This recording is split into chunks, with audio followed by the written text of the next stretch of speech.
I understand when you are reaching near to your lunch time, as well as when already one very high profile panel discussions took over, and immediately there is no commercial break in between and there's another panel discussion.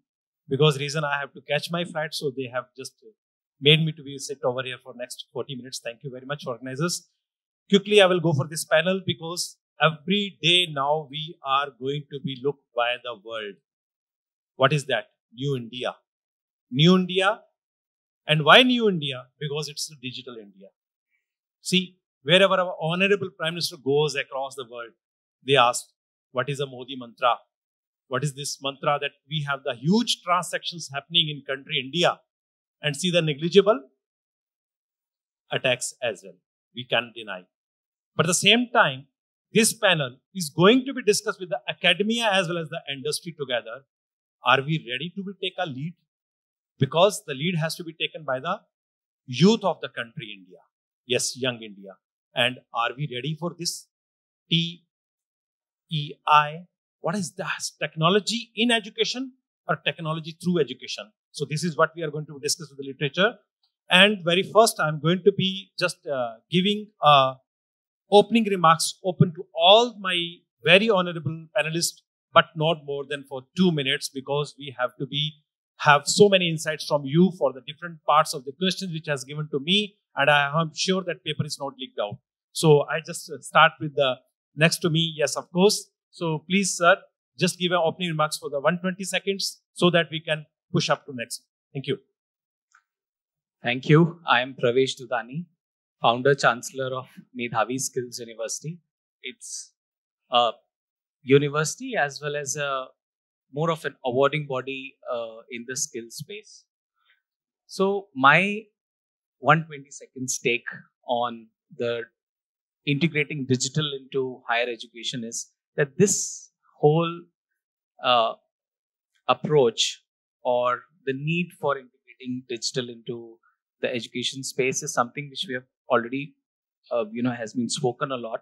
But the main point is that this is something where the audience, the students, are much ahead of the academia, right? So when I studied in IIT Kharagpur, that time we were the initial batches when we were starting to get PCs, computers, and we were getting some aspects of internet.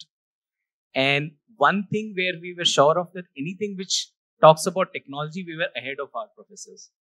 So this is the same situation right now, that the youth, whether it's the youth in schools or in college, they are much smarter than learning the tools, learning the technologies, as in what is required in our curriculums, right? So what I think is that if you really need to deliberate on technological aspects of higher education or any form of education, it has to be looked one from a curriculum angle. How do we make the curriculum more outcome oriented, more skills embedded into it? How we can track that what tools and technologies one is learning. So that is where the real energies has to be put in. Absolutely, absolutely right. That's good. So yes, I will move forward to, yes, Professor Parul, what will be your viewpoint for this, just on the opening remarks? Good afternoon, everyone. I am Dr. Parul Gupta, Pro Vice Chancellor in Dr. K. N. Modi University, Jaipur. As the topic is given, the entangling of digital literacy in higher education. As we all know that the digital literacy is required in every institution, universities and college. That is the basic requirement of every institution and the university. And we are doing the work for this. Lot of things are going on for the digital literacy in every universities and colleges. And students are doing there are a lot of ways to promoting the digital literacy in colleges and universities. For example, that every schools and universities, students are using that different types of tools like that YouTube, and there are different things in the COVID period. We are using the different types of tools in the Zoom and other Google Meet. Lot of tools are there that students are doing, and that's all. every learner is a Digitech. Every learner is a Digitech. So, Mr. Vivek, are we ready for the same? What we are looking from? Yes. Yes, we are. Hi, everybody. My name is Vivek. I head the sales for a company called Anthology, which is one of the largest, if not the largest, edtech provider in the world. We've got a beautiful stall here, so you should check it out. It's right around the corner. When I look at digital literacy, yes, of course, we look at how do we increase the digital literacy when it comes to students. But I couldn't agree with the first speaker more that the students are always ahead of the curve when it comes to digital literacy. So when we help institutions increase what we call as the digital quotient of the university or the institute itself. And that also involves increasing the digital literacy of the faculty members. And I'm hoping you'll ask more questions around that later. But essentially, it involves how do we raise the the ability of faculty to create more engaging content, which helps overall increase the digital literacy of the students, and also helps get academic outcomes and increase the digital quotient of the university itself. So we tend to take a slightly more holistic approach at a institute level, and that's the lens we view it from. That's a great, yeah. Mr. Bhuti, as you are working across the world for the solutions from one of the digital tycoon, what kind of need of the universities in India you are looking for, and how you are going to complement it? Just with the opening remarks. Yeah. Hi everyone, this is Murthy, Head of Products, Anubhavam Technologies. We have got like a stall here, and our solution is AI-infused solution where we provide various solutions which enhance a student experience towards their learning, towards their success, and towards their engagement. So right now, there are many learning management solutions out there in the market. And every learning solution will provide the learning content, and it provides some kind of insightful information, but that hasn't been enough in this era, which we have to have some kind of AI infused, meaning that just we'll have to make sure the learner and their pattern is completely unique, and because every student will have their own learning patterns. For that, we have to have some kind of pedagogical tools which will support, assist them, making sure it is interacting on regular basis and it is talking with it or with the students, and it provides the kind of embedded learning outcome experience where the activities can be tracked towards the outcomes, and it is trying to provide some kind of useful insights. So that will definitely help the students to interact with their peers and try to improve their performance all the time. Absolutely, and of course, absolutely. Without the solutions, without the complementing from the corporate, the education world is going to have a partial learning because it's a digital. And of course, I think Professor Ranjan Biswas must be agree with me, and I would like to have something inputs from him also. Yeah. I am Vice Chancellor of Sri Balaji Vidyapith, that is a health university. We have different courses there: medical, dental, pharmacy, then nursing. So precisely as in this digital era, we have to upgrade the skill of both the student as well as the teachers, because teachers should forget that old-fashioned teaching. Now they have to also upgrade their knowledge, because and we have to see what is the expectation from the students, because now students are clever enough, they know what to learn, how to learn, and it's not time when teachers used to teach and we used to just note down. So there is a drastic change now. So we have to see what is the expectation from our students. Then there are many online courses also, not necessarily that students have to come to attend the class. So the teachers also should know how to teach online, and this by this digital platform, so that this talent management means the students' talent should be improved either by virtual workshop to train the leaders, means the teachers, the technology, then adopting content writing, what to teach, the quantity of the teaching, and then change the teaching methodology also. not like in earlier this duster and blackboard. So now by um, tablet and by new technologies and by mobiles, and then you have to recruit and keep and retain the skilled and trained manpower, mean the teachers who will teach the students in this digital type of teaching. And there should be good culture in the institute, and you have to engage all these things. So precisely, there are many other things like teachers sometimes stress, so they may have to de-stress by yoga and music therapy.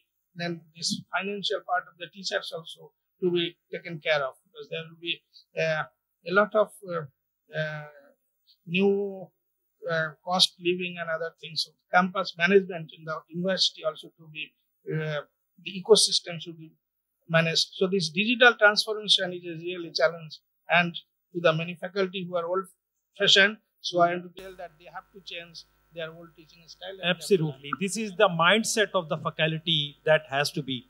Until unless a teacher is going to become a digital teacher, although the chalk and duster is not going to be get removed from the college and campus, but the mindset, because the learner is curious to understand. Learner is curious to understand. Few years back, we got RTE. What is what? Right of education. Right of education. I think the next act is going to be come up by Government of India. Right of digital literacy also. It has to be. Otherwise, the crimes, what is that? Cyber crimes, IT unethical approach is going to be risen in a many fold. A small village in India, and they are known to be, and there is a movie has been, I think already documentary has been made. In a one village, the guys, those are not even a matriculate, but they are even taken out the money from one of the member of parliament's account also, because of literacy, but unethical approach. That's the point. So how? My question is coming to the academia first. I would like to know from you, Professor Dudhani, are you ready with the curriculum to be fetched? Because you can't take out the competency of the, the engineering or a management, the actual core. But at the same time, being a value-added courses, you have to have some digital literacy to be taught in the higher education. How you are finding it? I think it is about the pedagogy, because I will answer this in light of the new national education policy, which talks about more of a flexible approach towards education and integrating the digital skills into all aspects of education. Why? Because digital technology or the literacy is only way through which all the provisions of the national education policy can be met, which is a flexible learning and, anytime, anywhere learning for that matter. See, we are all used to, in our graduation days, we are all used to having a one-on-one interaction where there was some content we used to wait eagerly that what the teacher is today going to teach us. But today is the model of flipped classrooms, because you know what's the outcome you're going to get over the year, over the course duration, and how much you can be well prepared for that, so that your classroom interactions could be more of an interactive, project-based or case-based discussions or peer-based learning, right? So the whole move is towards cohort-based learning, peer-based, flipped classrooms. And if someone is not catching up with that, that's a big problem. So we ourselves, we feel proud to say that we are now a paperless, completely digital paperless university. That's great. Yeah. So paperless university does mean that their operations are going to be paperless. But at the same time, I would just like to be asked to Professor Gupta, when it is a paperless university, how we are going to make that kind of a paperless towards the classroom? Are we going to start only the online education system? And do you think that engineering or medical science or many other kind of professional studies can be made without hand-holding or without any case studies, writing on a notes or maybe handwriting? So how we are ready for that? Is there any challenge you are facing? Yes, sir. There are a lot of challenges are there in digital literacy. That is the lack of fundings are there, because there are a lot of universities and colleges they don't have that much of students that they can earn the fundings. And the second thing is the infrastructure. Infrastructure is a very important thing, which is required in every college or university to take this online system.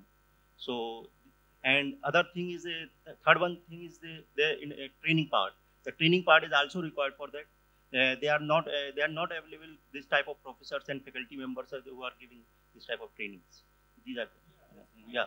Yeah. Vivek, I just want to understand. You people are giving a solutions amazingly to this education world. When you come out and you meet our faculty, they feel it is a black box. It is not that it is a black box. It is a full of the applications, but they do not have that kind of a learning because the teacher, he came from the GW Basica world, and today you are going to talk something about the Python, or you talk something about the new technology. So when you are reaching out to the universities, are you coming with the master trainers, or you're looking some kind of solutions for the faculty? How you are going to be cope up with this?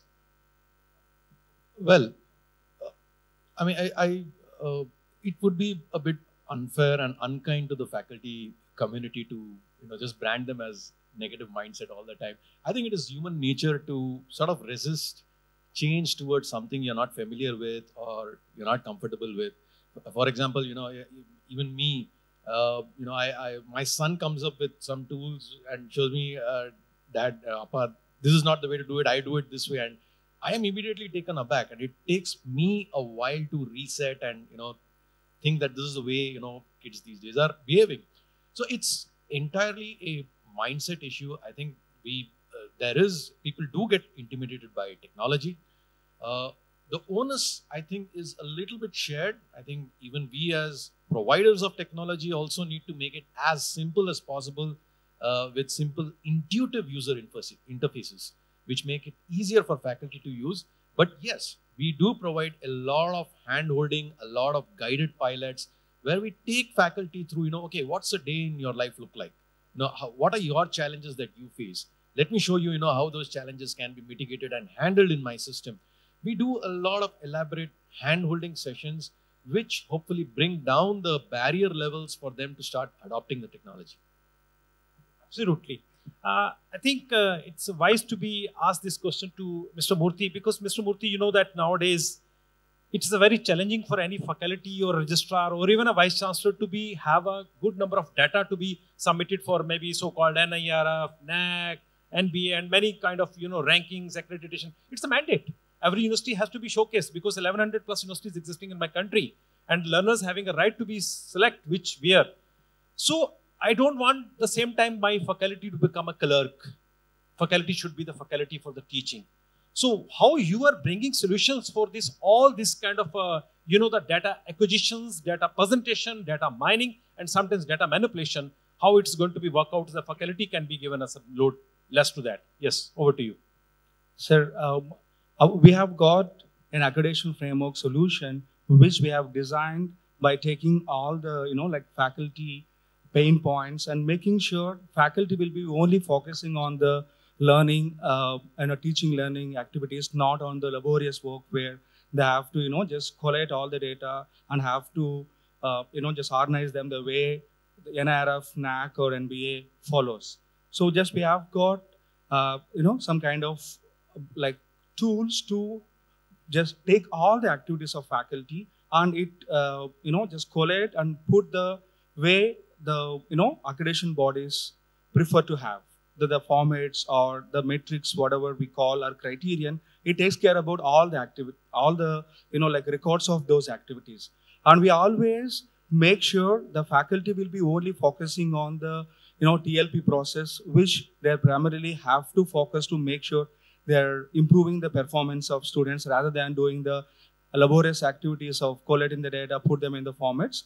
And we have even got AI infused, making sure if the activity been done by the, stakeholder like faculty or student or even, the management system will track them and put them in the repository and generate the reports based on the accreditation body they are applying for. Okay. If it is for NBA, it generates means the reports. You are taking the optimum use of the artificial intelligence kind of tools built up by your corporate world to be given to the faculty to make them ready with the data rather than going to be create a data. We are just going to fetch data overnight. Absolutely, sir. So, Professor Ranjan, I have a very stressing question with you, and you are one of the seasoned academic leader.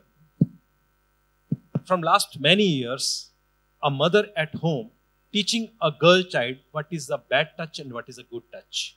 And it has to be taught by the mother. And it is required. Yeah. Are we teaching the similar way to the campuses, to my learners? What is a bad surfing and what is a good surfing? Because end of the day, it's an open education source because of these digital solutions. You can watch the world sitting at your mobile and just looking on a single click.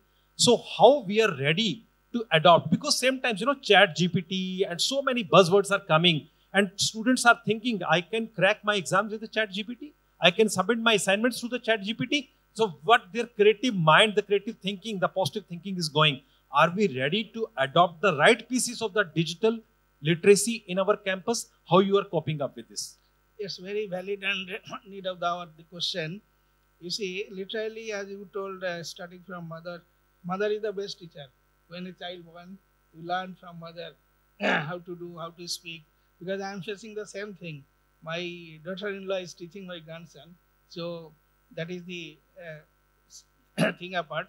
Otherwise, at present, as the changing age, the digital and mobile, then this tablet and other type of laptop and other thing, we have to take that. It has some merits, but it cannot replace the human mind. Like in my university, where there are medical college, dental college, and where the student has to come and to see the patients. Patient is the best book. Unless you go to the wards, unless you go to the OT, you cannot learn. You cannot, unless you touch the patient. There are many things immediately by touching a patient, that cannot be learned by any book or by any Google or other thing. It has its limitation. Of course, the technology has given a lot of things. This robotic surgery. The surgeon is here, patient is in the other room and doing surgery. Then this conference or radiology, the X-ray or MRI is in another town, you are giving some reports. It has some advantage, but that cannot replace the clinical skills of doctors. So that is in general. But in comprehensive way, I will, as a finishing speech, I can tell few points in general. Like as in the last meeting, I was listening that we must upgrade the skilling and reskilling that is there. And World Economic Forum predicts that by 2025, throughout the world, 85 million jobs will be displaced. So it is a very challenging to meet these problems. We have to look after. Then these different types of channels, as we are discussing, new technologies, including automation, artificial intelligence, machine learning, these are coming and we cannot prevent that. It is in the way to come. And then we need international knowledge collaboration, because we have to share our knowledge to the Western people and we have to learn from them. So this is a important thing. And what this NAP, this New Education Policy 2022, that recognize this vibrant campus life, as I told earlier also, is very important. The mixing between teachers and students is very important. Yes, the collaboration has to become the modular approach, the multiple entry-exit system, the flexibility in a curriculum, and of course the language. The regional language has to be given the same weightage as we given the international speaking language. Quickly, I will just come up with my panelists, especially from the academia first. Give me one bullet challenge if you are going to make your campus as a digital campus, not only for the digital technology for the delivery, but at the same time to teach the digital part also. Because if you will not teach them the digital, you can make your campus digital, but at the end of the day, your learner is going to the world where he has to survive, and their survival is in the digital world, and especially in the digital India. So the first challenge, one from you, sir. Yes. See, I would say for all the challenges we talk about, the solution is in assessments and our assessment pedagogy and approach we take. See, earlier when the technology was digital was not there, it was a huge challenge for the faculties to actually take examinations and check the papers and give the marks. That's why we took a model of once a year examination, then it took semester-wise examinations, then it was quarter-wise examination, some unit tests. But now this is a time where we have to figure out that why cannot we can assess the students' learning, whether it's digital, non-digital, or any competency for that matter, inside a classroom after every class. See, that's the challenge. See, when we graduated, we didn't pay attention to the classroom, but we made sure we got our CGPA, cumulative grade point average, by studying 3-4 days before the examination, day and night slogging, and we got the marks. But now in my university, I have made sure that the weightage of the end term examination is not more than 20%. Because after every class, we have a quiz. And that quiz, online mobile quiz for 5-10 questions, is the quiz which the faculty is supposed to make that quiz before the classroom and prepare what they are going to teach and how they are going to assess. That is because of the technological revolution, digital revolution which has happened. Absolutely. So, This just is I'll the- conclude in 5 seconds. The need of the hour is that the higher education community has to really think about the curriculum, pedagogy, and the way we assess the learning. The solution is only there. Okay. So techno-pedagogical transformation which has to be take place, and this may be the challenge with some of the institutions. Those are still not visioning to that level. And what challenge do you feel when the technology comes to your place? Yes, sir. So in my point of view, there are two types of challenges are there in every small institution, universities and college, degree college, all are they are facing these type of two problems are there. One thing is there's the internet access. The internet problem is everywhere because in 2016 the Jio has come. If it's not come, then what will happen? We can see that in the COVID period, all the teachings are going on this online. So that is the main challenge. And second thing is infrastructure. Infrastructure is also less in a lot of institutions and universities, and faculty and students are facing the problems for this digital. Absolutely. So before I go to the Professor Ranjan, I would like to be asked to Vivek, when you are reaching out with the solutions which you have created or you have created from based on our curriculum, are you going to look into these challenges also, because the bandwidth is not in your hand? If you go to some campus in the rural area, of course, they may not be having even 2G, although we are talking about the 5G. So what kind of the independent from the network bandwidth, or what kind of the solutions you are giving that is independent from that, and the same time, digital infra economy? If you have, please speak it out. Yeah, and the challenge which was posed by one of the speakers here was obviously the digital divide, what we're calling. Access to technology is not equal. Rural India, especially, we take it for granted here in sitting in urban cities, but electricity itself is a problem. Access to device is a problem, and access to internet is also a big problem in spite of Jio and all those things. From a technology perspective, what we do, and we are cognizant of this challenge, we are mindful of the problem that it poses. And our vision and mission is obviously to break down the barriers to learning. And this is definitely a barrier that we've been working towards. What some of the things that we've done to alleviate this challenge is how can we make our, we also monitor, the bandwidth usage. How can we make it as light as possible? How can we make the application itself as light as possible? That is one thing. Second is we are also aware of, the unstable, internet connectivity. How can we provide access in an offline fashion for students, for learners in the rural area, because they will not have continuously stable connections.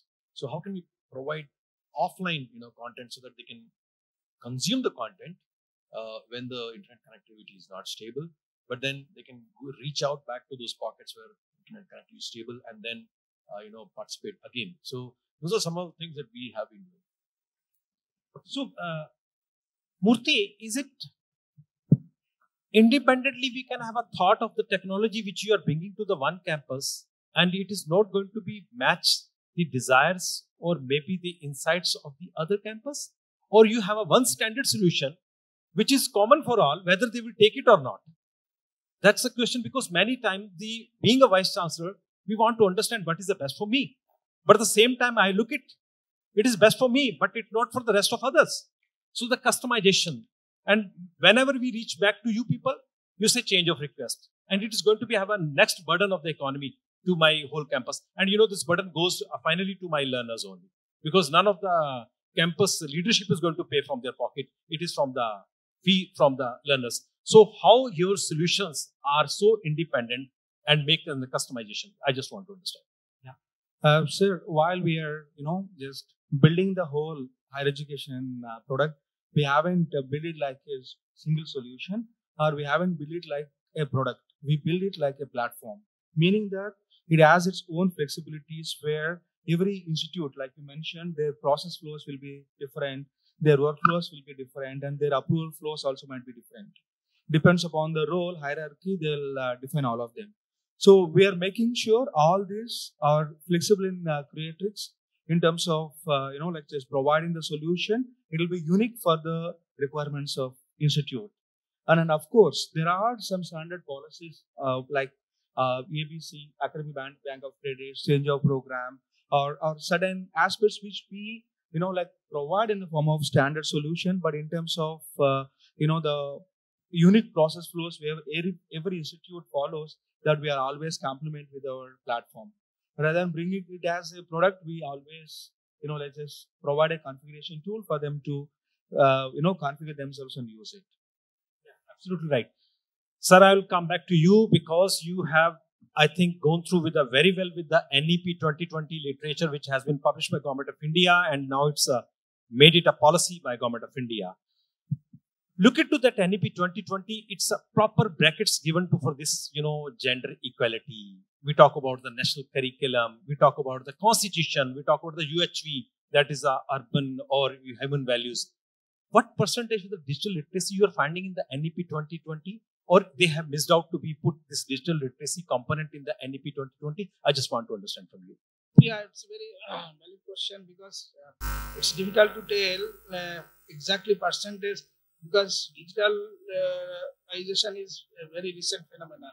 Otherwise, in NEP, the main two parts are the social justice, which contains the access. Means now it is nearly everybody is getting access of that. Equity, employability is also to some extent satisfied. But the main problem is the quality of the education. That is unfortunately not satisfactory, and that may be due to lack of clarity and specificity, an absence of coherent action plan to achieve that goal. That is the part where we have to work hard, both digital education as well as normal conventional education. With a brief note, I want to just take you to the story of our country's education policy. Kothari Commission report came in 1966. That was the first education policy. Then followed by this first national education policy came in the vogue 1968. And then principles are access, equity, employability, and quality of education, the same things. And next policy came in 1986. And finally, after 34 years of 1986, 2020, this Kasturangan Committee came. And now we are following all university in these things. And built on the foundation pillars of this access, equity, quality, affordability, and accountability, this policy is aligned with the 2030 Agenda for Sustainable Development and transform India into a vibrant knowledge society and global knowledge superpower, where our esteemed Prime Minister is target that superpower, India to become superpower. So we have to work together to make sustainable education. Absolutely, absolutely. What is the need of what is coming up after world's largest, world's biggest LMS system given by Government of India, of course, SWAM. I think most of the audience must be aware about this. I feel so blessed, so proud to say, yes, I'm the founder of SWAM. That's why the Government of India recognized my services by giving a President Award. And now they are coming out with the NDU, National Digital University.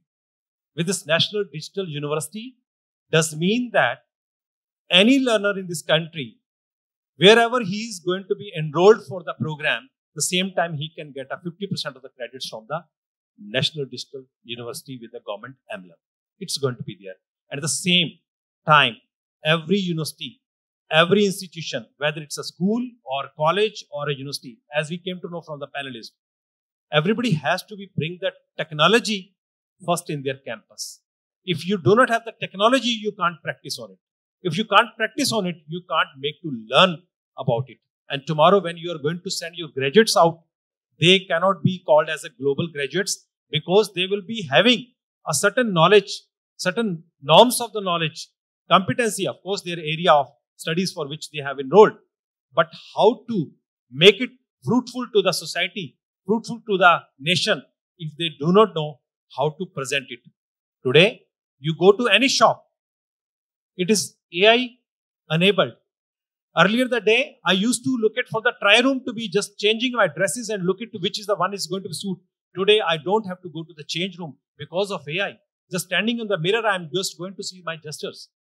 You are going to travel to any part of this world, just having a mobile with you. You don't have to carry your Aadhaar. You don't have to carry your boarding pass. It's a Digi Yatra. And any learner in this country is today earning even a single credit. Every credit is on Digi Locker. And under ABC, he don't have to ask for the migration certificate from one university to another university. No transcripts are required because of NDA, National Digital, So NDL, NDA, Shodh Ganga, Vidwan, SWAM, these all are the digital initiatives because these corporate world are giving the solutions. And the same way, I think the universities also have to take a lead. If they will be not taking it, so there's a simple quote which we say, technology is not going to replace us. But the person coming with the technology is definitely going to replace my chair. Then I have to be no more. Because today we need a DG Vice Chancellor, we need a DG teacher, we need a DG promoters, and other that, DG Yatra will be there, DG Locker will be there, but you will be not DG, then you will be analog. And you know analog, what is analog? Thank you very much for giving such a insightful discussions, inputs from the academia as well as from the industry. And thank you very much for your patient listening. Now over to the organizers. Thank you.